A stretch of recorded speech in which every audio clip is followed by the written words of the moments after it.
আসসালামু আলাইকুম। আমি আবার একটা নতুন রেসিপি নিয়ে চলে এসেছি। এটা আমার মেয়ের সন্ধ্যার নাস্তা বানিয়েছিলাম, সেটাই শেয়ার করব আপনাদের সাথে।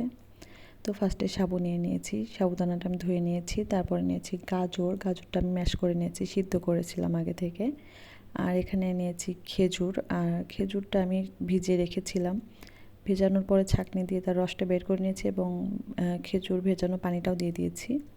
তারপর একটা পাতিলে আমি সাবুদানাটা দিয়ে দিয়েছি, তারপর দিয়ে দিচ্ছি খেজুর ভেজানো পানিটা, আর এর ভিতর খেজুরটাও ছিল। তারপরে আমি আরেকটু বাড়তি পানি দিয়েছি এখানে। দেওয়ার পরে আমি একটু ভালোভাবে নাড়াচাড়া করে নিচ্ছি। একটু ফোটার পরে, বলক আসার পরে আমি তারপরে এখানে অ্যাড করব হচ্ছে গাজর ম্যাশ। তো এটা বাচ্চাদের জন্য খুবই হেলদি একটা খাবার আমি মনে করছি। আমার বাচ্চাকে আমি ফার্স্ট টাইম করে দিয়েছি, কিন্তু সে মাশাআল্লাহ অনেক মজা করে খেয়েছে। এখন আমি গাজরটা এখানে দিয়ে দিচ্ছি। গাজরটা দিয়ে খুব ভালোভাবে নাড়াচাড়া করতে হবে। এটা নাড়তে হবে বেশ কিছুটা সময় ধরে, যাতে নিচে লেগে না যায়।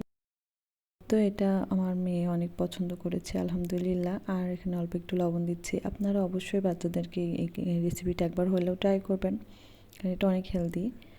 তো এভাবে করে দিলে চিনি দেওয়ার কোনো প্রয়োজন হয় না, যেহেতু এখানে গাজর আছে, গাজরটাও মিষ্টি, তারপর খেজুর আছে, খেজুরটাও মিষ্টি। তো আমি চিনি দিই নাই। আর এখানে দুধ দিলেও দেওয়া যায়, কিন্তু আমার মেয়েকে আমি এখনও দুধ খাওয়ানো শুরু করি নাই। তো আমি এই ঘনত্বটা আসা পর্যন্ত রান্না করে নিয়েছি। যখন এই ঘনত্বটা চলে এসেছে তখন আমার রান্নাটা কমপ্লিট, আমি চুলাটা অফ করে দিয়েছি। তারপরে ঠান্ডা করে আমি একটা বাটিতে নিয়ে নিয়েছি আমার মেয়েকে খাওয়ানোর জন্য। দেখতেই পাচ্ছেন কত সুন্দর একটা কালার এসছে। আমার মেয়ে তো মাশাআল্লাহ অনেক সুন্দর করে খেয়েছে আলহামদুলিল্লাহ। এটা অবশ্যই বাচ্চাকে খাওয়াবেন। আল্লাহ হাফিজ।